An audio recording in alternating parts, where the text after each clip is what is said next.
guess it's science. It's like being a detective. You're presented with a problem and you have to solve it. It's always very exciting if you find a new population of a very rare plant, or if you find a plant that very little is known about. And once I rediscovered a plant that was thought to be extinct, so that was also very exciting. It's a voyage of discovery, so it's always new, it's always fresh. Unanswered questions, opens up our eyes and gives us a chance to figure out all those sorts of questions that we have.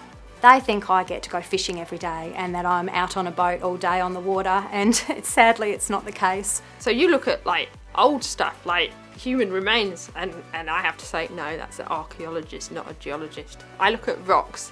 Science in general, I think it's just really exciting to learn. There's so many things about the world that we don't know, so science is a great way to explore that and learn. There's not just this one career path, there's this plethora of opportunities.